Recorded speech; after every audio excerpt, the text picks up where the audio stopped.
और चलिए सीधे जुड़ते हैं आर्यभट्ट सभागार से, जहां मुख्यमंत्री रघुवर दास मौजूद हैं।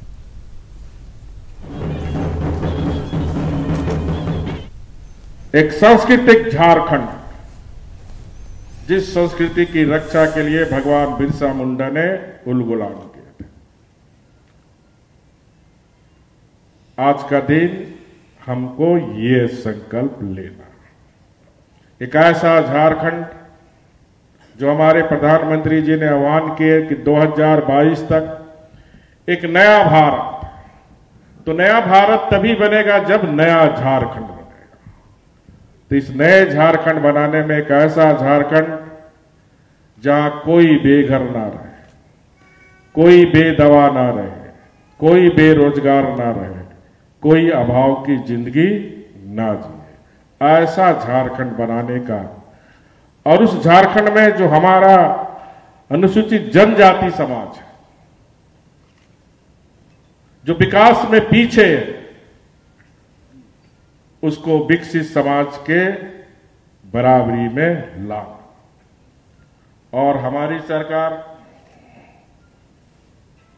जो आप देख रहे हैं राज्य में या समाज में अनेक वर्ग हैं जिन पर विशेष ध्यान केंद्रित कर विकसित समाज की श्रेणी में लाना। और वो जो समाज आज पिछड़ा है, वो समाज है अनुसूचित जनजाति, अनुसूचित जाति और अल्पसंख्यक वर्ग के गरीब लोग। आज का युवा सम्मेलन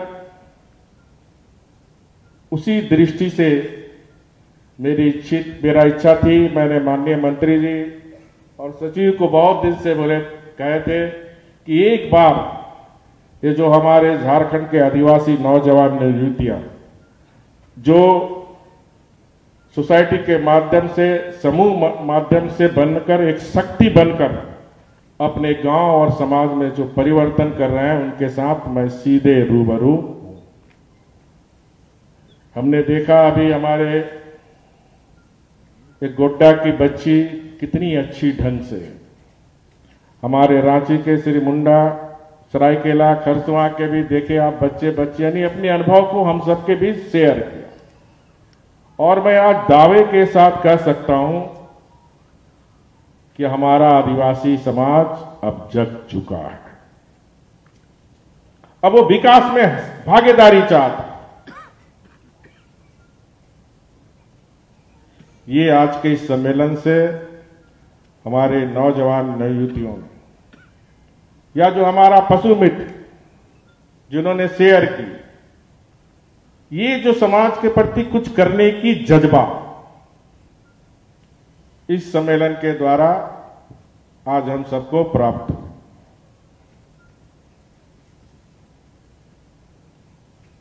युवा शक्ति ही राष्ट्र की शक्ति है, हमारी राज्य की शक्ति है।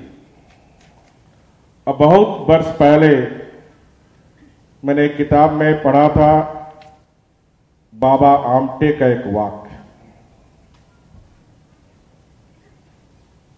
जिसमें उन्होंने कहा था, हाथ लगे निर्माण में, नहीं मांगने में, ना मारने में। हमारी भी यही इच्छा है कि जो झारखंड के हमारे नौजवान नवयुवतियां किसी के सामने हाथ ना फैलाएं, ना किसी पर अपने हाथों का जोर आजमाइश करें, और अपने जो युवा शक्ति, जो आपके अंदर उमंग है, उत्साह है, इसको इस राष्ट्र के नव निर्माण में झोंकना। क्योंकि राज्य विकसित होगा तो हम और आप विकसित होंगे।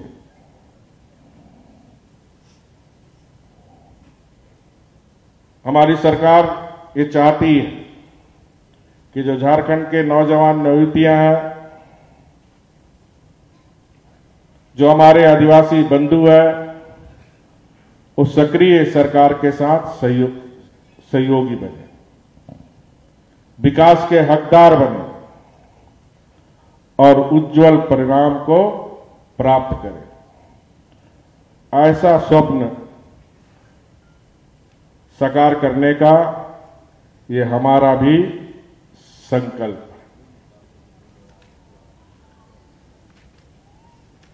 हम और आदिवासी समाज के विकास के लिए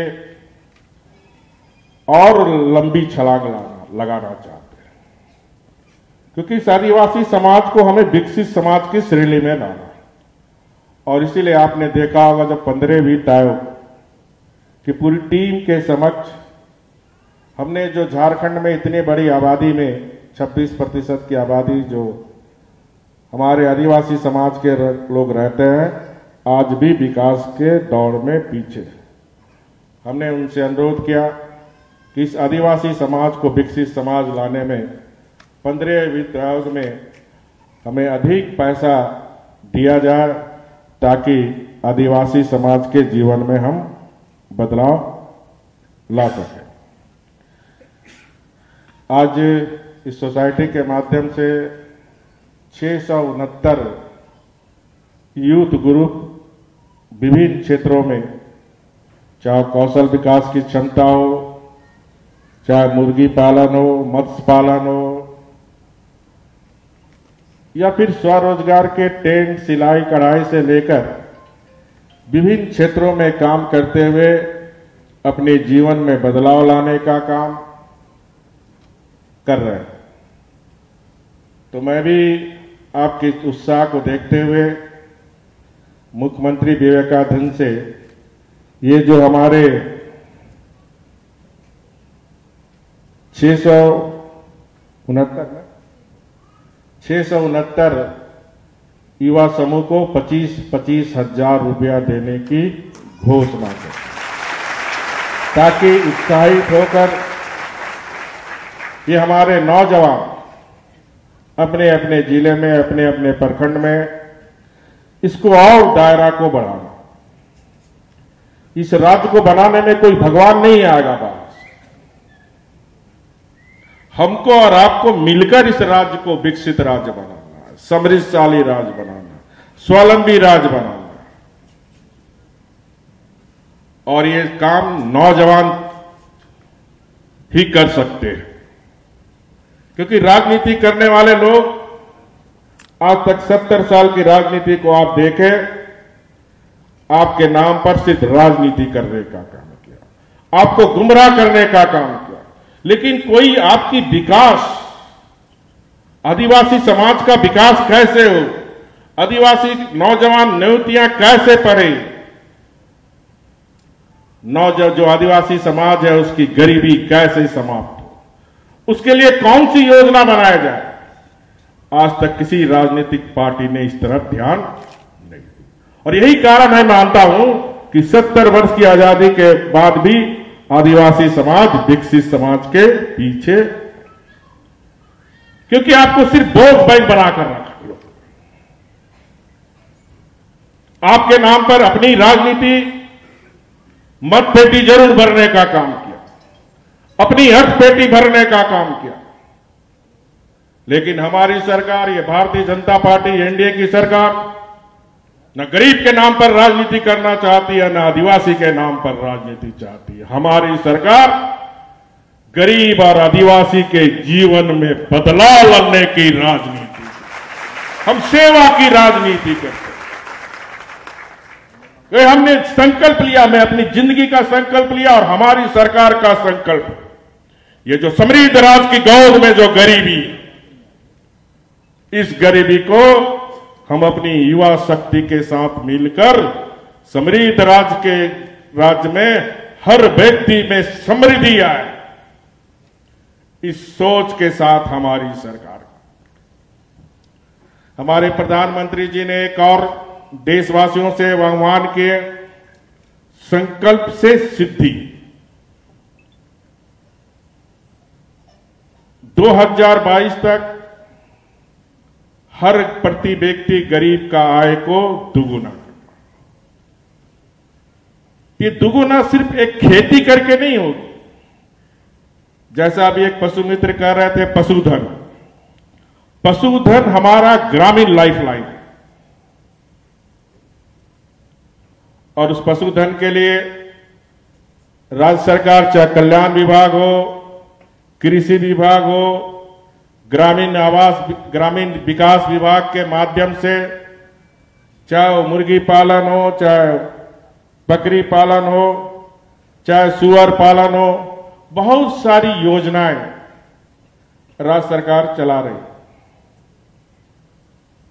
तो मैं सभी यहां जितने भी नवयुवतियां बैठी हुई है कि इस समूह को, ये सोसाइटी को और बढ़ाओ अपने अपने जिले गांव में।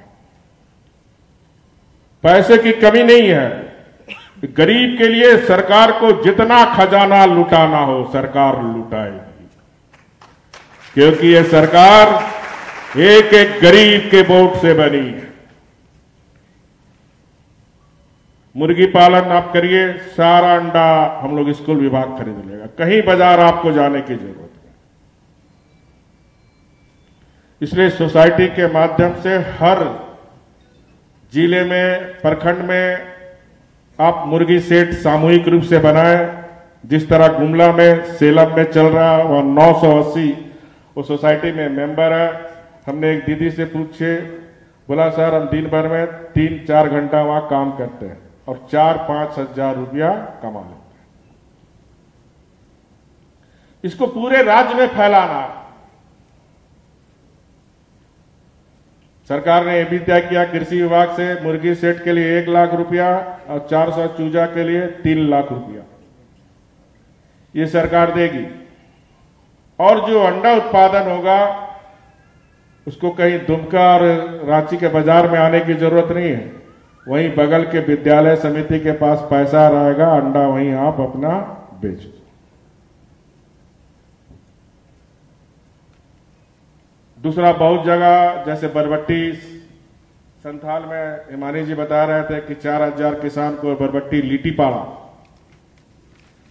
क्षेत्र का बरबट्टी बहुत ही फेमस है। सारा बरबट्टी वहां से बंगाल बाहर चला।